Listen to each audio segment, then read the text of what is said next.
तो aldehyde, ketone, carboxylic acid और उनके डेरिवेटिव को रिड्यूस करके अगर अल्कोहल बनाना है तो दूसरा रिड्यूसिंग एजेंट जो हम लोग यूज कर सकते हैं लिथियम एल्युमिनियम हाइड्राइड के अलावा वो हो सकता है NaBH4, सोडियम बोरोहाइड्राइड।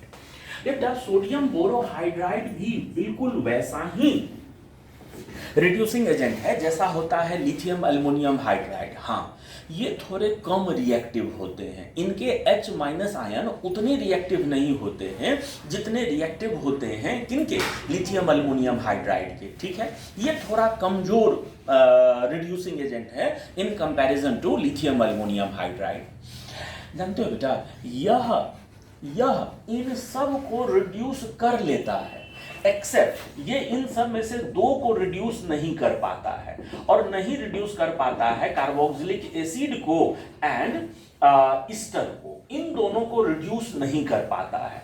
इन दोनों के अलावा एल्डिहाइड को, कीटोन को, एनहाइड्राइड को, एसिड हैलाइड को, उन लोगों को रिड्यूस करके ये बदल दिया करता है क्या चीज में, अल्कोहल में बदल दिया करता है। सवाल ये है कि सर लिथियम एल्युमिनियम हाइड्राइड जो था वह कार्बोक्सिलिक एसिड और ईस्टर सभी को रिड्यूस कर देता था, आखिर ये कार्बोक्सिलिक एसिड और ईस्टर को रिड्यूस क्यों नहीं कर पाता है? तो सुनना उसका जवाब। जैसे मान लो यहां पर हमने आपके सामने कार्बोक्सिलिक एसिड फंक्शनल ग्रुप लिखा, यहां हमने आपके सामने ईस्टर फंक्शनल ग्रुप लिखा, यहां हमने आपके सामने फंक्शनल ग्रुप लिखा एनहाइड्राइड, और यहां हमने आपके सामने फंक्शनल ग्रुप लिखा एसिड हैलाइड। ठीक है, एसिड हैलाइड। जानते हो बेटा, हम लोग चेक करने जा रहे हैं कौन से कार्बोनाइल सेंटर पर पॉजिटिव चार्ज ज्यादा है। जिस कार्बोनाइल सेंटर पर ओवरऑल डेवलप होने वाला पॉजिटिव चार्ज ठीक ठाक होगा वह इसके द्वारा दिए गए H- आयन को अट्रैक्ट करेगा और वो रिडक्शन हो जाएगा। सुनो, सबसे पहले एसिड हैलाइड के केस में क्या होता है वो ध्यान देना। बेटा जैसे ही ये बॉन्ड ऊपर के तरफ पोलराइज्ड होगा, यहाँ माइनस यहाँ प्लस चार्ज डेवलप हुआ, और इस कार्बन ने कहा क्लोरीन को कि भाई क्लोरीन मेरे ऊपर पॉजिटिव चार्ज आ गया है, थोड़ा बहुत मदद करो। हम सब लोग जानते हैं कि हैलोजन का जो इंडक्टिव इफेक्ट होता है वह डोमिनेट करता है रेजोनेंस के ऊपर में। यह हैलोजन रेजोनेंस के द्वारा जरूर इलेक्ट्रॉन देगा, लेकिन जितना रेजोनेंस के द्वारा इलेक्ट्रॉन देगा उससे ज्यादा इलेक्ट्रॉन विड्रॉ कर लेगा। क्या चीज के द्वारा? इंडक्टिव इफेक्ट के द्वारा। तो इसने जितना दिया उधर उससे ज्यादा उसने विड्रॉ कर लिया। तो यहाँ पर ओवरऑल जो चार्ज डेवलप हुआ वह बढ़ा, और पॉजिटिव चार्ज और बढ़ जाएगा कि कम हो जाएगा? बढ़ जाएगा। अरे बेटा यहाँ पर ओवरऑल पॉजिटिव चार्ज ये और बढ़ा रहा है तो H- को ये बहुत आसानी से अट्रैक्ट करता है और ये NaBH4 के द्वारा क्या हो जाता है? रिड्यूस हो जाता है। आओ यहाँ पर देखो, यहाँ पर क्या चीज है कि बीच में जो ऑक्सीजन है उसके पास लोन पेयर है। अगर यह बॉन्ड ऊपर की तरफ पोलराइज्ड हुआ तो ये ऑक्सीजन लोन पेयर देकर उस पॉजिटिव चार्ज को क्या कर देगा? खत्म कर देगा। ठीक है। अरे बेटा इस एनहाइड्राइड में क्या चीज है कि यह लोन पेयर अगर इधर के तरफ दे तो उस समय ये वाला जो कार्बोनाइल सेंटर है वो क्या रह जाएगा? अगर इसका लोन पेयर इधर के तरफ रेजोनेंस में पार्टिसिपेट कर रहा हो तो उधर वाला कार्बोनाइल NaBH4 के द्वारा रिड्यूस होगा, या अगर ये लोन पेयर उधर पार्टिसिपेट कर रहा होता तो फिर इधर वाला रिड्यूस हो जाता। यही कारण है कि एनहाइड्राइड भी रिड्यूस हो जाते हैं। कार्बोक्सिलिक एसिड और इसमें क्या दिक्कत है? इसमें दिक्कत ये है, कार्बोक्सिलिक एसिड और इसमें दिक्कत, ईस्टर में दिक्कत क्या है कि जब जब ये बॉन्ड ऊपर की तरफ शिफ्ट हुआ, यहाँ पॉजिटिव चार्ज आया, यह ऑक्सीजन अपना लोन पेयर शिफ्ट करवाकर यहाँ डेवलप होने वाले पॉजिटिव चार्ज के क्वांटिटी को क्या कर देते हैं?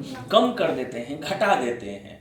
समझे? यह अपना लोन पेयर देकर ये इस पर डेवलप होने वाले पॉजिटिव चार्ज को क्या कर देते हैं? खत्म कर देते हैं। और वही कारण है यहाँ पॉजिटिव चार्ज अगर कम हो गया, खत्म हो गया, तो यह कम रिएक्टिव H- आयन को अपने तरफ अट्रैक्ट नहीं कर पाता है और रिएक्शन भी नहीं हुआ करता। याद रह गया क्या बोले हैं? NaBH4 नहीं कैपेबल है रिड्यूस करने में किसको किसको? कार्बोक्सिलिक एसिड और इस्टर को। अरे बेटा एक क्वेश्चन है जो कि इस तरह का क्वेश्चन है, ध्यान देना। एक क्वेश्चन है, जैसे मान लो ये ऐसा चीज पूछा गया है, ये डबल बॉन्ड O और यहाँ पर OR है। बोला कि इसको हमने एक बार NaBH4 से रिड्यूस करवाया है, एक बार इसको हमने रिड्यूस करवाया है क्या चीज के साथ, तो लिथियम अल्युमिनियम हाइड्राइड के साथ। दोनों केस में बनने वाले प्रोडक्ट को बताइए। तो ध्यान से देखना, यहाँ पर जो दो फंक्शनल ग्रुप दिख रहा है वो है कौन कौन।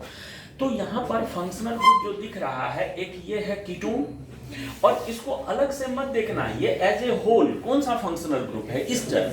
हम लोग जानते हैं यह जो है इस वाले में बेअसर हो जाएगा और इसको रिड्यूस कर देगा। तो NaBH4 के तरफ जो प्रोडक्ट बनेगा वो प्रोडक्ट कैसा होगा हम लोग नहीं अंदाजा लगा सकते हैं। इसके तरफ जो प्रोडक्ट हो जाएगा वो प्रोडक्ट क्या हो जाएगा, यहाँ OH हो जाएगा, ये डबल बॉन्ड O, और यहाँ हो जाएगा क्या चीज, OR। अरे बेटा लिथियम अल्युमिनियम हाइड्राइड क्या करेगा, लिथियम अल्युमिनियम हाइड्राइड तो दोनों को रिड्यूस करेगा, इसको भी अल्कोहल बना देगा, इसको भी अल्कोहल बना देगा, और ईस्टर में दूसरे भाग जो हैं उनको भी बदल देगा क्या चीज में, अल्कोहल में। ये H- यहाँ करके ये यहाँ से बॉन्ड ही अलग कर देगा। तो इसका जो प्रोडक्ट हो जाएगा, इसका प्रोडक्ट कैसा हो जाएगा, इसका प्रोडक्ट ये OH और यहाँ भी OH प्लस ये R ग्रुप जो अलग हुआ है वो भी बदल गया है क्या चीज में, अल्कोहल में। ये ऐसा इधर का प्रोडक्ट हो जाएगा और उधर का प्रोडक्ट वैसा। और क्यों ऐसा हुआ है ये बात समझ रहे हैं, आगे बढ़े हम। सुनो सुनो सुनो, NaBH4 के बाद जो अगला रिड्यूसिंग एजेंट हम लोग चर्चा करने चल रहे हैं, NaBH4 के बाद जो अगला रिड्यूसिंग एजेंट चर्चा, अच्छा हाँ, NaBH4 के बारे में एक बात और कहना, जानते हो क्या, NaBH4 भी तो हाइड्राइड देता है, तो NaBH4 भी हाइड्राइड देता है, तो यह भी किसी मल्टीपल बॉन्ड को रिड्यूस करे ऐसा नहीं होगा। ये जैसे ये CH2, फिर ये CH2, और फिर यहाँ पर ये C डबल बॉन्ड OH है। यहाँ अगर NaBH4 हमने यूज कर लिया है तो यह मल्टीपल बॉन्ड इसके द्वारा भी रिड्यूस हो ऐसा नहीं होता है। यहाँ पर जो प्रोडक्ट हो जाएगा वो प्रोडक्ट क्या हो जाएगा, CH2 डबल बॉन्ड CH, ये हो जाएगा CH2 और ये हो जाएगा CH2OH, ये ऐसा हो जाएगा, ठीक है। ये इस तरह का प्रोडक्ट हो जाएगा, ठीक ना। और सुनो कहना क्या है, लेकिन अगर कोई डबल बॉन्ड कंजुगेशन में हो, C डबल बॉन्ड O के साथ क्या चीज में हो, कंजुगेशन में हो, तो वो फिर इसको रिड्यूस कर देता है, कहने का मतलब ध्यान देना, अगर कहीं पर ये CH2 डबल बॉन्ड CH और ये C डबल बॉन्ड OH हो और इसको हम लोग NaBH को, देखो ये आइसोलेटेड था, ये डबल बॉन्ड कंजुगेशन में नहीं है, जबकि यहाँ पर ये डबल बॉन्ड कंजुगेशन में है। कंजुगेशन में अगर कोई डबल बॉन्ड हो तो NaBH4 उसको रिड्यूस कर दिया करेगा, तो इधर का जो प्रोडक्ट हो जाएगा वो प्रोडक्ट क्या हो जाएगा, CH3 CH2 और ये क्या हो जाएगा, OH। ये चीज ध्यान में रह गया।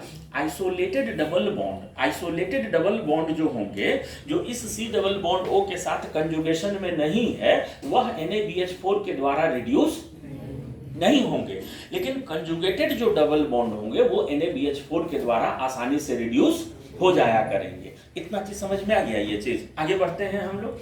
अरे यहाँ से आगे बढ़े अगर हम लोग, तो यहाँ से आगे बढ़े तो अगला जो रिड्यूसिंग एजेंट हम चर्चा करने चल रहे हैं, इन फंक्शनल ग्रुप को अल्कोहल में कन्वर्ट करने के लिए जो तीसरा रिड्यूसिंग एजेंट हम लोग यूज कर सकते हैं वो हो सकता है BH3 plus THF। BH3 plus क्या चीज, ये THF। अरे बेटा BH3 प्लस THF क्या करता है, सुनो तो सही। अगर कहीं पर मल्टीपल बॉन्ड है और इसको हम लोग रिएक्शन करवा दें क्या चीज के साथ, इसको हम लोग रिएक्शन करवा दें BH3 के साथ, तो BH3 क्या करता है कि ये हाइड्रोजन का एडिशन यहाँ और बोरन का एडिशन यहाँ, ये यहाँ पर कन्वर्ट हो जाता है इस तरह के चीज में, और फिर इसका हाइड्रोलिसिस कर लिया जाए। इसको वाटर से अगर रिएक्शन करवा दे तो वाटर का OH लेकर ये अलग हट जाएगा, वहां भी हाइड्रोजन जोड़ देगा, वहां भी एक हाइड्रोजन जोड़ देगा, और यहाँ भी। अरे बेटा ये वाला जो हाइड्रोजन आया है वो किसका आया है, और ये वाला जो हाइड्रोजन आया है वो किसका आया है, सॉल्वेंट का आया है। तो ये BH3 प्लस THF भी काम कर सकता है क्या चीज के जैसा, रिड्यूसिंग एजेंट के जैसा। और याद रखना यह भी बहुत बढ़िया रिड्यूसिंग एजेंट है, इसको भी बहुत कम फंक्शनल ग्रुपों से परहेज है। यह नहीं रिड्यूस कर पाता है इन सभी में जितने भी यहां पर लिखे गए हैं उनमें से नहीं रिड्यूस कर पाता है किसको, तो एसिड हैलाइड को नहीं रिड्यूस कर पाता है। यह नहीं रिड्यूस कर पाता है क्या चीज को, एसिड हैलाइड को नहीं रिड्यूस कर पाता है, ठीक है। बाकी सभी को, जितने भी फंक्शनल ग्रुप हैं सभी को बहुत आसानी से ये बदल देता है क्या चीज में, अल्कोहल में बदल देता है, पहली बात। दूसरा चीज, जैसे मान लो अगर कहीं पर कोई क्वेश्चन दिया हुआ हो, कोई एसिड फंक्शनल ग्रुप है और यहाँ पर BH3 प्लस THF यूज किया गया है और बाद में वाटर ऐड करना पड़ता है, बाद में वाटर ऐड किया गया है, तो वो जो मॉलिक्यूल होगा वो डायरेक्टली कन्वर्ट हो चुका होगा क्या चीज में, वह मॉलिक्यूल कन्वर्ट हो चुका होगा क्या चीज में, अल्कोहल में, ठीक। दूसरा चीज ये कहना कि अगर मॉलिक्यूल में कहीं मल्टीपल बॉन्ड है, अगर मान लो कहीं पर मॉलिक्यूल में कहीं मल्टीपल बॉन्ड है, अरे बेटा ये BH3 THF तो जाना ही जाता है मल्टीपल बॉन्ड को खत्म करने के लिए। अगर कहीं पर मल्टीपल बॉन्ड है तो BH3 THF उसको भी रिड्यूस कर दिया करेगा। कहने का मतलब इस रिएक्शन में अगर यहाँ पर हम यूज कर लें BH3 प्लस THF अगर यूज कर लें तो फिर इधर का जो प्रोडक्ट हो जाएगा वो प्रोडक्ट क्या हो जाएगा बताओ, इधर का जो प्रोडक्ट हो जाएगा वो हो जाएगा CH3 CH2, फिर से एक CH2, फिर से एक CH2, फिर से एक CH2 और यहाँ लगा हुआ ये क्या चीज, ये OH हो जाएगा। तो यह मल्टीपल बॉन्ड को भी एलिमिनेट करते चला जाता है। हाँ याद रखना ये नहीं रिड्यूस कर पाता है क्या चीज को, तो ये नहीं रिड्यूस कर पाता है एसिड हैलाइड को। अरे बेटा BH3 लुईस एसिड और हैलोजन के पास मौजूद है क्या चीज, लोन पेयर, वो वहां बोरन हैलोजन के साथ कॉम्प्लेक्स बनाना शुरू कर देता है, इसीलिए बोरन लुईस एसिड और हैलोजन के पास क्या मौजूद है, लोन पेयर, वो उनमें आपस में रिएक्शन होना शुरू हो जाता है, इसलिए बोरन जो है वो एसिड हैलाइड को ये रिड्यूसिंग एजेंट नहीं रिड्यूस कर पाता है। बेटा इस कन्वर्शन के लिए जो चौथा रिड्यूसिंग एजेंट यूज कर सकते हैं वो होता है रेनी-निकल। वो होता है क्या चीज, रेनी-निकल। रेनी-निकल क्या होता है हम लोग पहले चर्चा किए हुए हैं। रेनी-निकल अगर यूज कर लें, रेनी-निकल के लिए आप लोग जानते हो सरफेस कैटलिस्ट में बहुत जबरदस्त रिड्यूसिंग एजेंट है, कोई परहेज नहीं है, कोई एक्सेप्शन नहीं है। इन सब में से कोई भी फंक्शनल ग्रुप को आप रेनी-निकल के द्वारा रिड्यूस कर लें तो वह उधर कन्वर्ट हो जाएगा क्या चीज में, अल्कोहल में हो जाएगा। किसी भी तरह का मल्टीपल बॉन्ड हो, किसी भी तरह का और दूसरे रिड्यूसिबल ग्रुप हो, उन सभी को ये रेनी-निकल क्या कर दिया करेगा, रिड्यूस कर दिया करेगा, ठीक है। इसके लिए कोई भी परहेज नहीं है, मल्टीपल बॉन्ड हो उनको भी एलिमिनेट कर देगा, एल्डिहाइड कीटोन एसिड या एसिड डेरिवेटिव्स हो उनको बदल देगा क्या चीज में, अल्कोहल में बदल दिया करेगा, ठीक है। इस कन्वर्शन से हम आगे बढ़ते हैं, इस मेथड ऑफ प्रिपरेशन से आगे बढ़ते हैं। अरे बेटा जो अगला मेथड ऑफ प्रिपरेशन हम चर्चा करने चल रहे हैं, जो अगला मेथड ऑफ प्रिपरेशन अल्कोहल का हम चर्चा करने चल रहे हैं वो होगा फ्रॉम ग्रिग्नार्ड रिएजेंट। वो होगा क्या चीज, from Grignard reagent, from Grignard reagent. सुनना ध्यान से, अगर हम लोग ग्रिग्नार्ड रिएजेंट को किसी एल्डिहाइड या कीटोन के साथ रिएक्शन करवा लें, ध्यान से सुनते रहना, अगर हम लोग ग्रिग्नार्ड रिएजेंट को किसी एल्डिहाइड या कीटोन के साथ रिएक्शन करवाएं तो वह भी उधर अल्कोहल देता है। एल्डिहाइड कीटोन के साथ रिएक्शन करवाओगे ग्रिग्नार्ड रिएजेंट को तो वो भी उधर क्या दिया करेगा, अल्कोहल दिया करेगा। बेटा अगला 3 लाइन ध्यान में रखना, अगला 3 लाइन ध्यान में रखना, क्या रखना, अगर ग्रिग्नार्ड रिएजेंट को फॉर्मल्डिहाइड से रिएक्शन करवा दे तो बनने वाला अल्कोहल प्राइमरी होगा, उधर जो बनेगा वो कैसा अल्कोहल बनेगा, प्राइमरी बनेगा, ठीक है जी। अगर हम लोग फॉर्मल्डिहाइड के अलावा बाकी कोई एल्डिहाइड ले ले तो बनने वाला अल्कोहल 2 डिग्री का होगा। उधर जो अल्कोहल बनेगा वो कैसा होगा, सेकेंडरी होगा। अगर हम लोग कीटोन यूज कर लें, ग्रिग्नार्ड रिएजेंट का रिएक्शन करवा दें क्या चीज के साथ, कीटोन के साथ, तो बनने वाला अल्कोहल कैसा होगा, 3 डिग्री का अल्कोहल होगा। ये तीनों लाइन एक ही रिएक्शन में याद हो जाएगा, आपको ध्यान देना। जैसे मान लो यहाँ पर हमारा कोई एल्डिहाइड या कीटोन है, ठीक है बेटा, अगर दोनों जगह हाइड्रोजन हो तो फॉर्मल्डिहाइड, एक जगह हाइड्रोजन और एक जगह कोई अल्काइल ग्रुप हो, एक जगह हाइड्रोजन हो एक जगह कोई अल्काइल ग्रुप हो एल्डिहाइड, और दोनों जगह अल्काइल हो तो फिर ये क्या हो गया है, कीटोन। तो मान लो इसी फॉर्म में जनरल कोई कार्बोनाइल मॉलिक्यूल लिए हुए हैं, इस कार्बोनाइल मॉलिक्यूल को हम लोगों ने रिएक्शन करवा दिया है किसी ग्रिग्नार्ड रिएजेंट के साथ, MgBr के साथ, RMgBr के साथ। अरे बाबू, आप लोग जानते हो कि कोई भी ग्रिग्नार्ड रिएजेंट R- आयन देता है, यह जब आयोनाइज होगा तो R-, Mg+ और Br-, और यही R- इसके साथ रिएक्शन करेगा। R- का उसके साथ रिएक्शन कैसे होगा आप लोग जानते हो, क्या होगा कि यह बॉन्ड जब इधर शिफ्ट करेगा तो R- यहाँ अटैक कर जाएगा, वही होगा ना। ये R- आकर कहाँ अटैक करेगा, ये R- आकर अटैक करेगा कार्बोनाइल कार्बन पर, और वो R- का अगर कार्बोनाइल कार्बन पर अटैक हो तो ये कैसा दिखेगा बोल तो, यह मॉलिक्यूल जो दिखेगा वो कुछ इस तरह का दिखेगा। ये R- यहाँ अटैक करे जिसके कारण ये O- बन जाए और मैग्नीशियम वहां चला जाए, तो ये कैसा हो जाएगा, देखो तो ये R और ये OMgBr, ये कुछ ऐसा ही चीज हो जाएगा ना, ध्यान देना।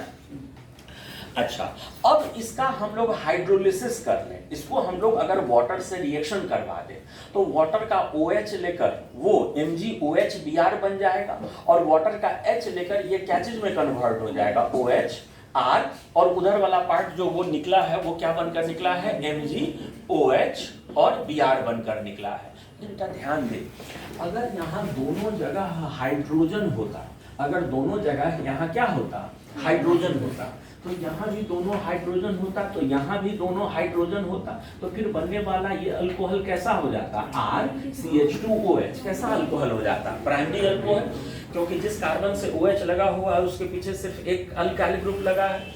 अगर यहाँ मान लो एक ठो अल्काइल लगा होता, एक हाइड्रोजन होता, एक अल्काइल होता, तो यहाँ भी एक और अल्काइल होता, तो ये कैसा अल्कोहल बन जाता, 2 डिग्री अल्कोहल। और अगर ये कीटोन होता, दोनों जगह अल्काइल होता, तो यहाँ भी हमारा दोनों जगह अल्काइल होता, तो फिर ये कैसा अल्कोहल बन जाता, 3 डिग्री अल्कोहल बन जाता। तो वो तीनों लाइन जो बोले थे अब याद हो गया। अगर हम लोग ग्रिग्नार्ड रिएजेंट को फॉर्मल्डिहाइड के साथ रिएक्शन करवा लें तो प्राइमरी अल्कोहल, बाकी कोई एल्डिहाइड के साथ रिएक्शन करवा लें तो 2 डिग्री अल्कोहल, और कीटोन के साथ रिएक्शन करवा लें तो 3 डिग्री अल्कोहल बना करेगा। ठीक है, इतना बात समझ गए थे सभी लोग। हम आगे बढ़े इस रिएक्शन से आगे बढ़ते हैं। सुनना बेटा, हम इस रिएक्शन से आगे नहीं बढ़ रहे हैं, इसी रिएक्शन में वापस आएंगे, लेकिन बीच में एक छोटा सा टॉपिक पढ़ाने के बाद, बीच में एक छोटा सा 2-3 मिनट का एक छोटा सा टॉपिक बताएंगे, और फिर हम इसी रिएक्शन पर वापस आएंगे। तो इस रिएक्शन से अभी आगे नहीं बढ़ना है। जो टॉपिक हम अभी चर्चा करने जा रहे हैं उस टॉपिक का नाम है हाइड्रोलिसिस ऑफ इपॉक्साइड। कौन सा चीज बताने जा रहे हैं, जो चीज बताने जा रहे हैं वो टॉपिक हो जाएगा क्या चीज, इसी रिएक्शन के अंदर में पढ़ रहे हैं क्या, हाइड्रोलिसिस ऑफ इपॉक्साइड्स। सुनना, अरे बेटा, इपॉक्सी अल्केन या इपॉक्साइड हम लोग बोलते हैं किसको, तो हम लोग बोलते हैं ऐसे मॉलिक्यूल को, ये CH3, ये CH, ये CH2 और यहाँ ऑक्सीजन हो, इनको हम लोग क्या बोलते हैं, इनको हम लोग इपॉक्साइड बोलते हैं।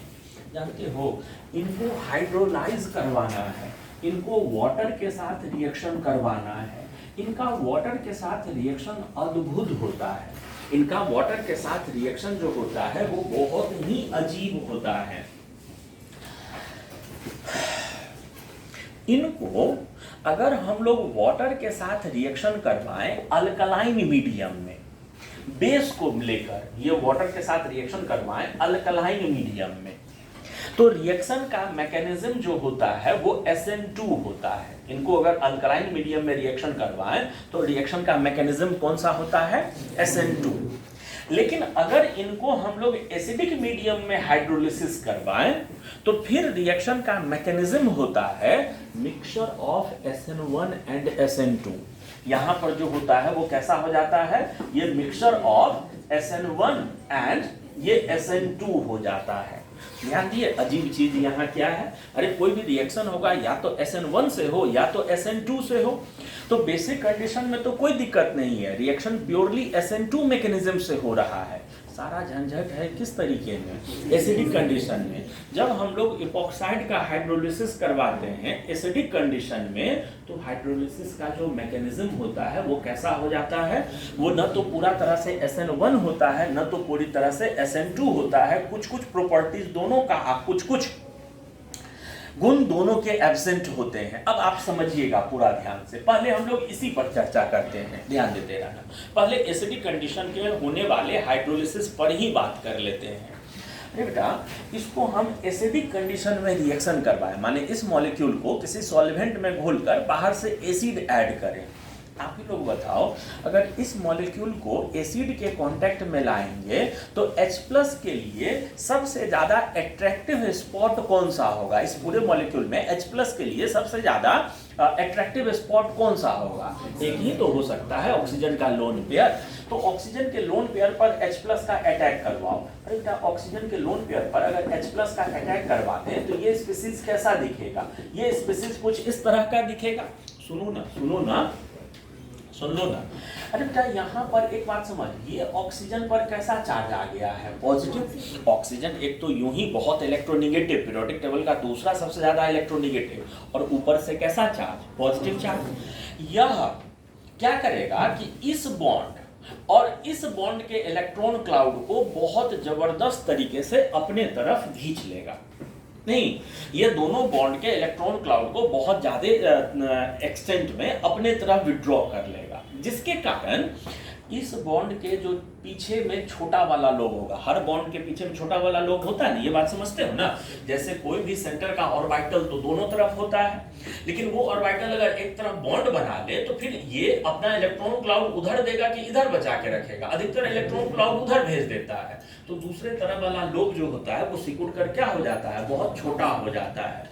तो यहाँ भी इस वाले बॉन्ड का जो छोटा वाला लोब होगा, उस छोटा वाले लोब पर पार्शियल पॉजिटिव चार्ज, और इस बॉन्ड के पीछे वाला लोब पर भी यहाँ कैसा चार्ज डेवलप हो जाएगा? पार्शियल पॉजिटिव चार्ज डेवलप हो जाएगा। ठीक है, अब सुनो यहाँ होता क्या है। अगर खूब ध्यान से सुनना, अगर कोई न्यूक्लियोफाइल आता, जैसे यहाँ न्यूक्लियोफाइल के रूप में वाटर है, हाइड्रोलिसिस करवा रहे हैं तो न्यूक्लियोफाइल के रूप में क्या है? वाटर है। अगर वाटर का एडिशन, खूब ध्यान से सुनना, अगर वाटर का एडिशन कम हिंडर्ड सेंटर पर होता, जहां हिंड्रेंस कम से कम है, यहां अटैक होता और ये बॉन्ड वैसे खुल जाता, तो कम हिंडर्ड पोजीशन पर अटैक होता तो हम लोग बोलते कि भाई ये तो SN2 मैकेनिज्म है, जहां हिंड्रेंस कम है वहां अटैक हो रहा है। लेकिन इस रिएक्शन का सच्चाई ये है कि यहाँ पर अटैक होता है ज्यादा अल्काइलेटेड सेंटर पे। ज्यादा अल्काइलेटेड सेंटर पर अटैक होना क्या इंडिकेट कर रहा है? कि SN2 नहीं है, SN1 है, ऐसा नहीं बोल सकते। SN1 होने का मतलब कार्बोकैटायन बने तब अटैक हो, इसका मतलब SN1 है। कार्बोकैटायन बने अटैक हो तब SN1 है। यहाँ पर अभी हम बात कर रहे हैं कौन सा है उस पर नहीं, क्या नहीं है उस पर बात कर रहे हैं। अगर न्यूक्लियोफाइल का अटैक कम हिंडर्ड कार्बन पर होता तो हम लोग बोलते कि भाई ये SN2 है, लेकिन हकीकत यहाँ ये है कि ये न्यूक्लियोफाइल का अटैक हमेशा उस कार्बन पर होता है जो ज्यादा अल्काइलेटेड है, तो इसका मतलब SN2 नहीं है। और बेटा, अगर SN1 पर आए तो SN1 पर आए तो ये पहले खुल जाता, यहाँ कार्बोकैटायन बनता और उस कार्बोकैटायन पर अटैक होता तो हम लोग बोलते SN1 है। और अगर वो बॉन्ड खुलता और कार्बोकैटायन बनता तो फिर शिफ्टिंग भी होता, कार्बोकैटायन बनता तो क्या होता? शिफ्टिंग भी होता। तो यहाँ शिफ्टिंग भी कभी नहीं होता है, शिफ्टिंग जैसा चीज भी कभी देखा नहीं गया है, शिफ्टिंग भी नहीं होता है। शिफ्टिंग नहीं हो रहा है इसका मतलब SN1 भी नहीं है, शिफ्टिंग नहीं हो रहा है, इसका मतलब क्या चीज है, SN1 भी नहीं है। अब बात है कि SN1 का कौन सा गुण है, SN2 का कौन सा गुण है, नहीं है, नहीं है, समझ में आ गया, ये चीज नहीं है इसलिए SN2 नहीं है, वो गुण नहीं है इसलिए SN1 नहीं है। तो अब दोनों में से कुछ कुछ गुण तो आया होगा, तो दोनों में से क्या क्या गुण आया है वो सुन। ज्यादा अल्काइलेटेड सेंटर पर अटैक होना, ये SN1 का गुण है। ज्यादा अल्काइलेटेड सेंटर पर अटैक होना, ये किसका गुण है, SN1 का गुण है, ठीक है। और होता क्या है कि कार्बोकेटायन नहीं बन रहा है, इसको एक्सप्लेन करने के लिए राइटर लोगों ने क्या कहा कि इसका अटैक होना और यह बॉन्ड खुलना साथ साथ हो रहा होता है। ये जैसे जैसे उसके क्लोज आता है वैसे वैसे ये बॉन्ड इधर से क्या होते जाता है, ओपन होते जाता है। तो बॉन्ड अटैक होना और बॉन्ड खुलना, ये दोनों चीज साथ साथ हो रहा है, साइमल्टेनियस हो रहा है, और इसीलिए कार्बोकेटायन का फॉर्म नहीं हो रहा है। ये प्रॉपर्टी किसके जैसा है, SN2 के जैसा है। तो यहाँ पर कुछ गुण SN1 के जैसा भी है, कुछ गुण SN2 के जैसा भी है, ठीक है। अरे बेटा अब एक दो चीज क्वेश्चन के लिए काम का चीज सुनना, क्या चीज कि ये बॉन्ड इधर खुल जाए, ये यहाँ अटैक करे, और एक हाइड्रोजन कैटलिस्ट के रूप में जो H यहाँ आया था, सॉल्यूशन को वापस करेंगे ना, तो यहाँ वाला हाइड्रोजन सॉल्यूशन को वापस हो गया। जो प्रोडक्ट बना वो प्रोडक्ट कैसा दिख रहा है, जो प्रोडक्ट बना CH3, ये यहाँ लगा हुआ क्या चीज OH, और ये यहाँ लगा हुआ CH2, ये यहाँ OH। सुनो, वो इपॉक्साइड वाला ऑक्सीजन यहाँ कहाँ है, ई वाले फॉर्म में है कि वो वाले फॉर्म में है, ये बता सकते हो। एसिडिक कंडीशन में इपॉक्साइड वाला ऑक्सीजन कहाँ चला जाता है, टर्मिनल कार्बन पर चला गया है, पक्की बात, ये याद रह गया सभी लोगों को। वो इपॉक्साइड वाला ऑक्सीजन खुलकर कहाँ चला गया है, तो साइड के पोजीशन पर चला गया है, पक्की पक्की पक्की बात। और ये हो गया है इस तरह का चीज, और वाटर वाला जो था वो बीच में आ गया है, ठीक। सुनो ना, हमको कहना क्या है यहाँ पर, हमको एक दो चीज और कहना था।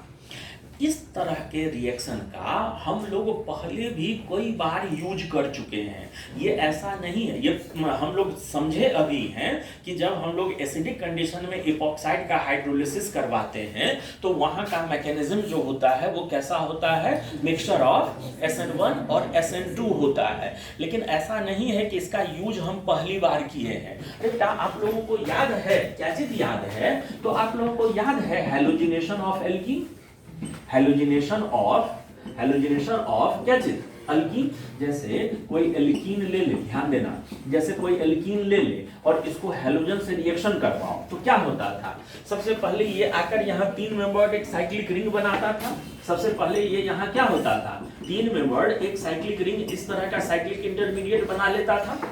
और उसके बाद जो यहाँ से Br- निकला है वो Br- कहाँ जाकर अटैक करता था, ज्यादा अल्काइलेटेड। क्यों, देखो तो ये इंटरमीडिएट और ये इंटरमीडिएट सिमिलर नहीं है, तो ये Br- का जो बैक साइड से जाकर अटैक होता था उसका भी मैकेनिज्म कौन सा हो जाएगा, मिक्सचर ऑफ SN1 SN2। याद आया, ये चीज हम बोले थे कि इपॉक्साइड अल्कोहल जब पढ़ाएंगे तो हम खुद ब खुद इसको बताएंगे। उसमें हम बोले थे कि ये चीज अल्कोहल टॉपिक जब पढ़ रहे होंगे तो इसका कारण हम बताएंगे। तो यहाँ पर ऐसा क्यों होता था, ये बात समझ में आ रहा है, वो क्यों वहां जाकर अटैक करता था। हम आगे बढ़े यहाँ से, बेसिक कंडीशन वाला बता लें तब नहीं इसको मिटाएंगे। याद रखना है सभी लोग, मैकेनिज्म कौन सा होता है वो याद रखना। बेसिक कंडीशन में हाइड्रोलिसिस होता है कौन सा मैकेनिज्म से, SN2, और एसिडिक कंडीशन में हाइड्रोलिसिस होता है कौन सा मैकेनिज्म से, मिक्सचर ऑफ SN1 SN2 से होता है, ठीक है। बेसिक कंडीशन में होता क्या है, सुन, यहाँ कोई पॉजिटिव चार्ज नहीं है, तो यहाँ पॉजिटिव चार्ज नहीं है तो छोटे वाले लूप में भी कोई पॉजिटिव चार्ज नहीं डेवलप होगा। तो अब जो मजबूत न्यूक्लियोफाइल है वही रिएक्शन करवाएगा।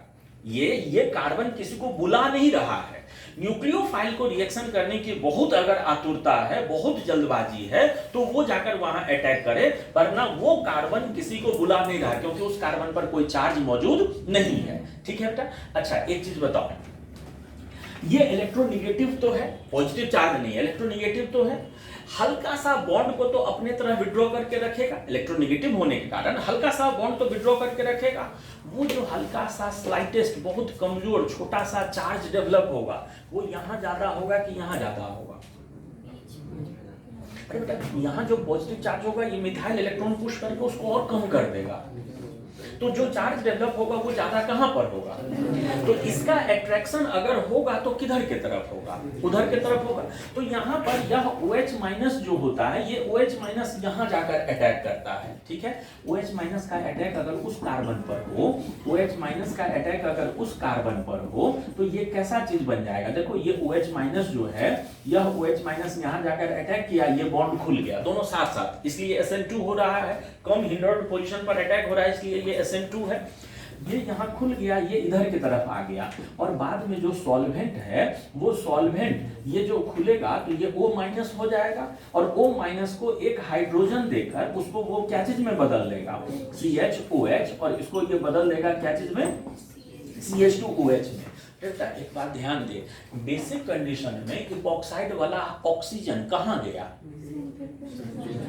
एसिडिक कंडीशन में इपॉक्साइड वाला ऑक्सीजन कहाँ गया, ये याद रह गया, दोनों में ये चीज के पॉइंट ऑफ व्यू से अंतर याद रह गया। हम आगे बढ़े यहाँ से, हम यहाँ से आगे बढ़े, चलो। अब बात है कि बीच में ये चीज बताने का, हम लोग तो पढ़ रहे थे फ्रॉम ग्रिग्नार्ड रिएजेंट, हम लोग जो टॉपिक पढ़ रहे थे वो क्या पढ़ रहे थे, ग्रिग्नार्ड रिएजेंट। तो बीच में ये छोटा सा सब टॉपिक पढ़ाने का जरूरत क्यों पड़ा, तो सुनना, उसका जरूरत क्यों पड़ा है वो सुनना सभी लोग ध्यान से। इसमें जो जो चीज बताए हैं उसको कोशिश करना याद रखने का। सुनो, एल्डिहाइड, खूब ध्यान से सुनना, एल्डिहाइड, कीटोन और इपॉक्साइड ये फंक्शनल आइसोमर होते हैं। आप ध्यान से देखो, इसका molecular formula CH3CH2 C double bond OH, इसका molecular formula CH3C double bond OCH3, और सॉरी इसका मॉलिक्यूलर फार्मूला CH2O। देख तो मॉलिक्यूलर फार्मूला सबका सेम है, देखो ना ध्यान से, सबका मॉलिक्यूलर फार्मूला सेम है। तो ये फंक्शनल आइसोमर होते हैं, एल्डिहाइड, कीटोन और इपॉक्साइड क्या होते हैं, फंक्शनल आइसोमर होते हैं। फंक्शनल आइसोमर होते हैं तो कहने का मतलब ये है कि इनको अगर हमने रिएक्शन करवा दिया था ग्रिग्नार्ड रिएजेंट से तो क्या बन गया था, अल्कोहल। अरे बेटा, इनको भी अगर हम लोग रिएक्शन करवा दें ग्रिग्नार्ड रिएजेंट से, ये भी अल्कोहल बनाएंगे। खाली एल्डिहाइड, कीटोन नहीं बल्कि इपॉक्साइड को भी अगर ग्रिग्नार्ड रिएजेंट से रिएक्शन करवा दिया जाए तो वो क्या बनाने जा रहे हैं, अल्कोहल बनाने जा रहे हैं। गौर करना बेटा, देखो जैसे हमने यहाँ पर कोई इपॉक्साइड ले लिया, देखना वो हाइड्रोलिसिस बताने के बाद ये रिएक्शन खुद ब खुद समझ में आएगा। हमने यहाँ पर कोई इपॉक्साइड ले लिया और इस इपॉक्साइड को हमने रिएक्शन करवा दिया है RMgX के साथ। ये कौन सा आयन देने जा रहा है, R माइनस आयन। अरे बेटा, अगर सॉल्यूशन में R माइनस आयन है इसका मतलब एसिडिक कंडीशन है कि बेसिक कंडीशन है, बेसिक कंडीशन है। तो बेसिक कंडीशन है तो वो R माइनस कहाँ जाकर अटैक करने वाला है, CH2 पर जाकर अटैक करने वाला है, ये बॉन्ड खुलेगा। तो यहाँ पर क्या हो जाएगा, देख तो ये यहाँ पर हो जाएगा, ये CH3 CH, ये CH2, यहाँ R आ जाएगा और ये O माइनस बन जाएगा। और फिर बाद में अगर इनका हाइड्रोलिसिस कर लें, बाद में अगर वाटर ऐड कर लें तो ये क्या चीज में कन्वर्ट हो जाएगा, ये CHOH और ये CH2 ये R में कन्वर्ट हो जाएगा। ये बात समझ में आ गया, ध्यान दिए। तो अगर हम लोग किसी, ध्यान दिए थे ये रिएक्शन, अगर हम लोग किसी इपॉक्साइड को ग्रिग्नार्ड रिएजेंट से रिएक्शन करवा लें तो भी वो बदल देता है, तो भी वो उसको बदल देता है क्या चीज में, अल्कोहल में बदल देता है। बेसिक कंडीशन वाला हाइड्रोलिसिस हो गया।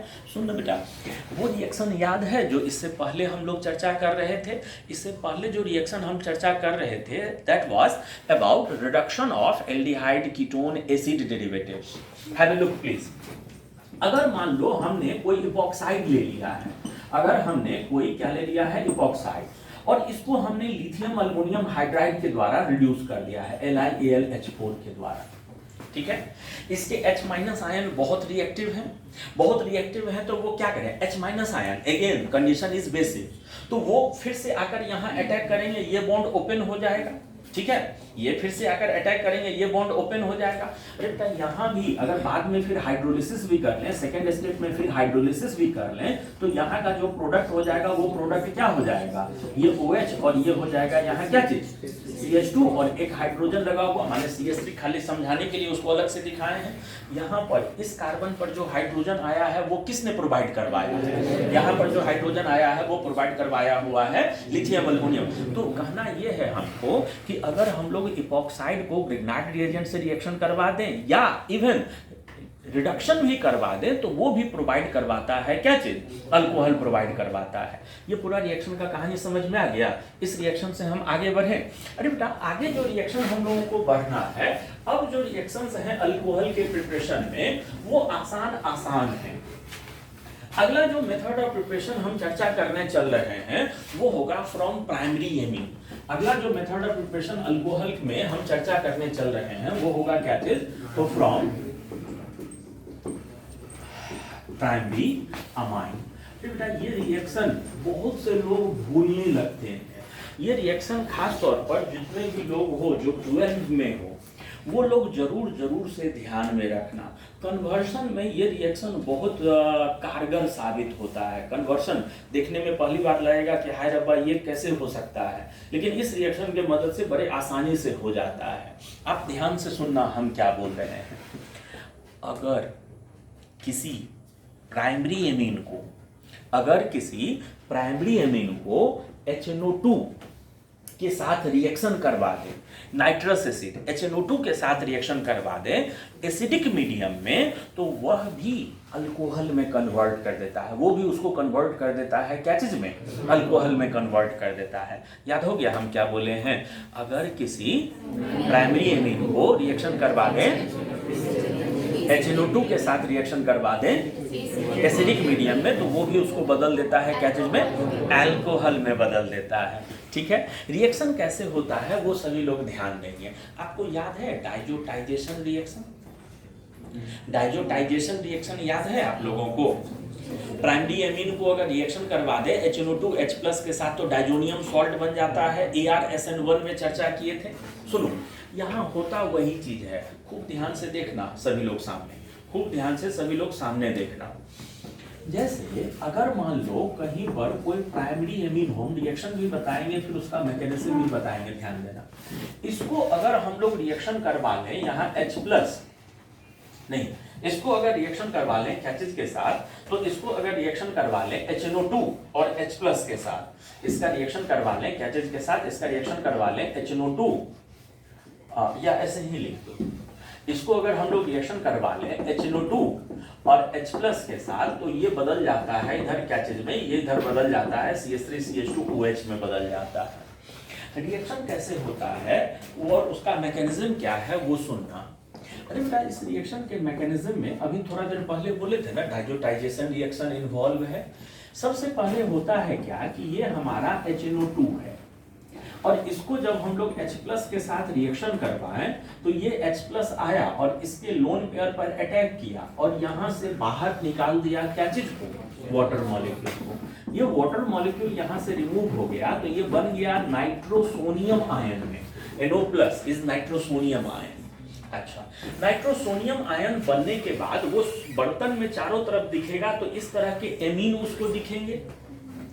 ये एमीन में जो नाइट्रोजन का लोन पेयर है वो अट्रैक्शन का सेंटर बनता है इस नाइट्रोसोनियम आयन के लिए, ये नाइट्रोजन का लोन पेयर, और ये जाके नाइट्रोजन के लोन पेयर पर अटैक करता है, या यूं बोल नाइट्रोजन अपना लोन पेयर उसको दे देता है। याद आ रहा है डाइजोटाइजेशन रिएक्शन? ये अपना लोन पेयर अगर इसको दे दे तो कैसा चीज हो जाएगा, देखो CH3CH2, ये नाइट्रोजन हाइड्रोजन हाइड्रोजन, ये प्लस और ये यहाँ लगा हुआ है N डबल बॉन्ड हो, ये चीज लगा हुआ है। अरे बेटा लोन पेयर लेने के कारण भाई साहब का तो प्लस खत्म हो गया, लेकिन इन पर तो प्लस आने लगेगा, उन पर प्लस आने लगेगा, और उस प्लस को खत्म करने के लिए वो क्या करेगा, एक हाइड्रोजन रिमूव कर देगा। जैसे ही ये हाइड्रोजन वो रिमूव करेगा, ये हाइड्रोजन अगर हटाया तो ये पूरा चीज कैसा दिखने लगेगा, CH3CH2 N, ये H, ये N डबल बॉन्ड हो। अच्छा देखो, तो यहाँ टॉटोमेराइजेशन के लिए कंडीशन पर्याप्त है कि नहीं? 3 सेंटर हो, पहले सेंटर के पास हाइड्रोजन हो, दूसरा सेंटर अपने से ज्यादा इलेक्ट्रोनेगेटिव के साथ मल्टीपल बॉन्ड से लगा हो। यहाँ पर टॉटोमेराइजेशन का कंडीशन है कि नहीं? बेटा अगर यहाँ पर टॉटोमेराइजेशन होने लगे तो क्या होगा? यह बॉन्ड का शिफ्टिंग यहाँ, हाइड्रोजन का शिफ्टिंग यहाँ, तो इधर कैसा चीज बन जाएगा बोल? तो इधर हो जाएगा CH3 CH2, ये N डबल बॉन्ड N, और ये क्या चीज? OH।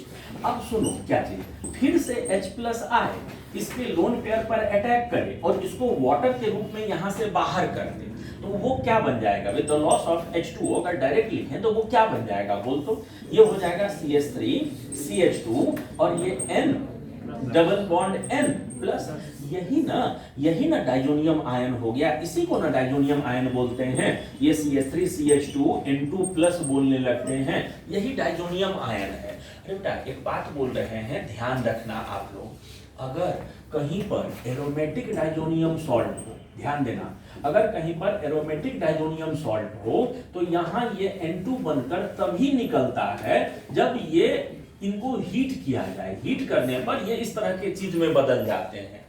लेकिन अगर कहीं पर अल्काइल डाइजोनियम सॉल्ट हो, ये बिना हीट किए हुए ही, इनको हीट भी नहीं करना पड़ता है, यह बिना हीट किए हुए ही यहाँ से नाइट्रोजन निकाल देता है और इसको बदल देता है क्या चीज के रूप में? कार्बोकैटायन के रूप में। अभी जो हम लाइन बोले वो लाइन याद रहा? क्या बोले? एरोमेटिक डाइजोनियम सॉल्ट हीट करने पर डिसोसिएट होता है, जबकि अल्काइल डाइजोनियम सॉल्ट अगर ये N2+ किसी अल्काइल के साथ लगा हुआ हो तो बिना हीट किए हुए ही यह N2 निकल जाएगा और यहाँ पर कैसा चार्ज आ जाएगा? पॉजिटिव चार्ज आ जाएगा। तो ये यहाँ पर अगर ये बदल गया है CH3 CH2+ और साथ में ये निकल गया यहाँ से क्या चीज? -N2 गैस बनकर निकल गया। अरे बेटा ये कार्बोकैटायन जो बना है, ये कार्बोकैटायन सॉल्यूशन तो एक्वस मीडियम है, पानी में घोलकर सारा रिएक्शन करवा रहे हैं। ये जैसे ही वाटर के कांटेक्ट में आएगा, बना हुआ ये कार्बोकैटायन जैसे ही वाटर के कांटेक्ट में आएगा, ये वाटर अपने लोन पेयर के कारण यहाँ अटैक और एक हाइड्रोजन बाहर, उसको बदल देगा क्या चीज में? उसको बदल देगा अल्कोहल में। बात समझ में आया? इसको बदल देगा क्या चीज में? इसको बदल देगा CH3 CH2 OH, इसको बदल देगा क्या चीज में? अल्कोहल में बदल दिया करेगा। ये पूरा का पूरा रिएक्शन समझ में आ गया है सभी लोगों को क्या हो रहा है? असल में होता क्या है कि ये HNO2 और इसको डाइजोनियम सॉल्ट में बदल देता है और वो डाइजोनियम सॉल्ट निकल कर इसको कार्बोकैटायन में, और कार्बोकैटायन बनने के बाद वाटर का अटैक। ये मेथड ऑफ प्रिपरेशन में दिक्कत ये है कि अगर कार्बन चेन बड़ा हो, कार्बन चेन अगर बड़ा हो तो फिर शिफ्टिंग होने का चांस होने लगता है। जो आप बनाना चाहते हैं हर बार वही बने ऐसा जरूरी नहीं है, ठीक है? ये हमारा मेथड ऑफ प्रिपरेशन था। इसमें अगला जो मेथड, ये समझ में आ गया? प्राइमरी एमीन को HNO2 और H+ के साथ रिएक्शन करवा लो तो वो उसको बदल देता है क्या चीज में? अल्कोहल में बदल दिया करता है। याद रह गया ये रिएक्शन? प्राइमरी एमीन को HNO2 और H+ के साथ रिएक्शन करवा लें तो बदल जाता है अल्कोहल में बदल जाता है, ठीक? अरे बेटा अगला मेथड ऑफ प्रिपरेशन चलें तो अगला मेथड प्रिपरेशन अब अगले ही लेक्चर में हम लोग मिलेंगे। हम लोग मिलते हैं अगले लेक्चर में अगले मेथड ऑफ प्रिपरेशन के साथ।